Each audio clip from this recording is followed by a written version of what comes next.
are you ready to start? Okay, so this is Abraham's tent. Abraham's tent, we use Abraham as a symbol for he's the person that encompasses the values that we believe are in the Yoreh. The Yoreh is this value of community and the sense of building a community and an identity as a nation. And Abraham is the founding father and the starter of this nation. Okay, so at first glance, the mitzvot of Yoreh seem a little disconnected, but really they come together to build a strong community and nation. So who better, like Abby said, to represent all of that than Abraham Avinu, the first Jew and the builder of our nation. So as we walk through, keep in mind that there are some things we're not going to tell you about, but they do connect. You have to catch them. You have to catch them. It's like Alfred Hitchcock, you gotta spot it. Okay, so you'll come. Okay, so we're embarking on Abraham's journey. As you walk outside of Abraham's tent and you look above, you'll see the stars. So it says, "Vayotze oto hachutza vayomer habet na v'hashamayim usfor hakochavim im tuchal lisfor otam vayomer lo ko yihye zarecha." So Abraham went outside and said, "Look toward the heaven and count the stars. You are able to count them." And Hashem added, "So shall your offspring be." So as we walk outside of the tent, we can see these stars. They represent the Jewish soul. Like Hashem promised to Abraham, we would multiply as many stars that are in the sky. Stars form constellations. They're individuals that build a big community, and it's beautiful. Each star is an individual and integral to our makeup of the Kahal. So moving on in Abraham's journey, next we have the Brit Milah. The Brit Milah is the first step in a Jewish man's covenant with God, in his journey in the covenant with God. So all people on the earth have babies, but Jews, the first step of this child is to begin his personal relationship with God in the way that our entire community does so. So for Abraham, when he first started becoming a Jew, you might say he was the first convert to Judaism. The first thing he did was get a Brit Milah. Also, there's one other point that through this journey, we're also looking at how do we as a community come together to make what makes us a community. And what really makes us a community is we take a mundane thing and make it holy. So for this example, we take a baby being born and we make it holy by giving him this Brit Milah and bringing him in. He's the first soul. He's this new soul entering into a community of souls that come together. A star is born. So after while he's recovering from his Brit Milah, the angels come to visit him, with him and Sarah at a time of unease, and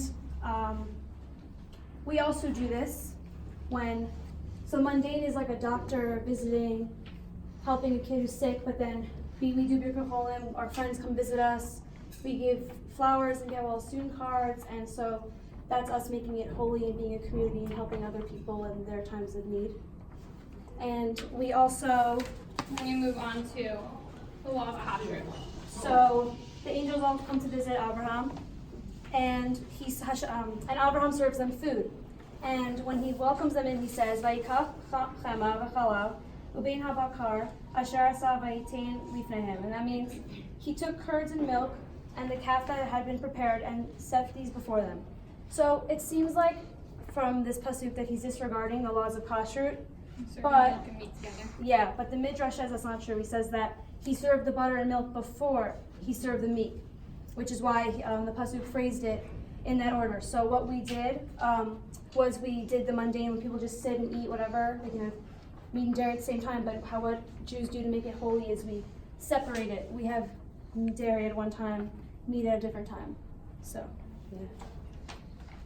The next stage that we move to is Avilut, which is one of the mitzvot that's mentioned in the Yoreh. Here, on the right, is the tombstone. It's mundane. You have a funeral. That's it. But for Jews, we remember those that have passed, and we sit shiva, and even more so, the years following Avilut, we don't cancel out the tragedy. We have Yoreh candles to create an opportunity to remember and recognize those that have passed. But also we want to take a moment to recognize those that have died in the Holocaust during the Shoah, and we represented that with the stars from the Holocaust, And in different languages. and they're all in different languages.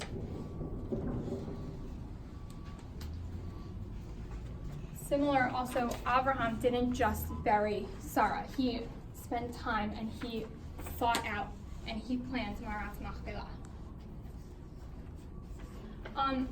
Adding on to that is the next idea or concept that we have in the Yoreh, which is rebus, which is the idea of monetary interest, and that Jews are not allowed to charge monetary interest. So just like Abraham encompassed this idea of he paid for Marat Machpelah, he wanted it to be his. So too, we care about one another, and we use the stars to represent that, and we create a link. And we care, as a community, we care about one another, and we use this idea that we shouldn't charge interest to show that we are all united together, and that one person won't reign superior or won't have something over his head. So the next step in Abraham's journey is tzedakah. So as we know, Abraham was a big Baal tzedakah. He, as the architect of the Jewish nation, understood that no Jew is more worthy of comfort than another Jew. So the stars here represent the Jewish souls who connect to each other.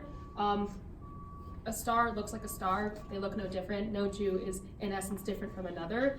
And they connect to each other. They bridge to each other through tzedakah and mitzvot like that. So here, the stars represent the bridge between every Jew, or Jews in this mitzvah, and the stars represent also Jews. It says in Yoreh, I'm not going to read it in Hebrew right now. Charity should be given with a friendly countenance, with joy, and with a good heart. The giver should sympathize with the poor man, and should speak words of comfort to him. If he gives with a displeased countenance, he loses his reward. So, as Jews, because in essence we're all the same, we should be pleased to help each other, and we should all connect to each other in the ways that we need. Okay. So, what ties all of this together? Right? We see that the stars are everywhere in the room. Okay? The stars are all different colors. Like the teams in Maccabi and in the greater Jewish community, sometimes we have our differences. But at the end, what brings us together is that we all play for the same team. We play for the greater Jewish community. We play for Team Hashem, Team Judaism, Team Achdus, right? Obviously, of course. At the end of the day, Achdus is what it matters, right? And we see here that all the stars are overlapping. Why? They all rely on each other. Each Jew has something to give to the other Jew that can help them. It brings them up. And at the pinnacle of this, the apex, the acme, everything right here is the Yoreh, our halacha system. That's for you. That's for you. Right? Why? Because as Jews, it is our goal to build a community through relying on each other, but at the end of the day, what we really rely on most is our halacha system. And that bridges the gap between it. And that's why this is in yellow, Team Yoreh, and the Yoreh is right there, all books of Also, when we see the stars, right, the whole point of the stars is that they bring light in dark times. And as Jews, it's our responsibility to see when another Jew is going through a dark time. Life isn't easy. And we see a Jew, the stars illuminate the dark sky, we illuminate the lives of other people. And I think that this relates to Hanukkah as well. Sometimes, like right now, it's really dark outside, around 4 o'clock, like the winter is dark. Our lives can sometimes be dark. There's been a lot of tragedy, unfortunately, this year, and every year. And like the Chagim have been far away, like the flames of our neshama have kind of faded sometimes. And I think that what the Hanukkah candles show and what the stars show is that it's our responsibility to bring the light back. We have to bring it back to our neshamas, bring it back to our community, right? Refocus ourselves. And with the stars, that's really what makes it beautiful, and that's what makes Am Yisrael and our community so beautiful. Okay, did you guys spot the other things? What's the motif? They're pretty subtle. They're very subtle. So engaged in what you were saying. Yeah. Okay, so There were three things that we had. There was the first one is I'm just standing. actually the year. I was wondering if it seems too early for what's his name? Oh, it is Rabbi Yosef Tomorrow. Karo. It is Rabbi Yosef Yeah, Karo. that was my guess. The second one is if you see like the moons, right, all around, they're like little moons. And then the biggest moon we have, right, is the one in the center. Why? Because on the 15th of most months is a Chag, right? Right? Look at the eyes, sure. My parents got married on the eyes of March. Oh, wow. Yeah. Right? So it's like the same way like the moon is coming together on the Chag, so too like the Jewish people are coming together on the Chag. Like we all put aside our differences, unite, bring the light to the world with the moon. And what's the trail? And the last one is the candle by Avraham and Sarah's tent. In Avraham and Sarah's tent, because it's the candle that Sarah brought to the world, and the light that Sarah brought. And after she died, the reason why there's no Yoreh candles lit is because after she died, there was no light until Rivka came. Nice. That's it. Yeah, and if you guys want a copy of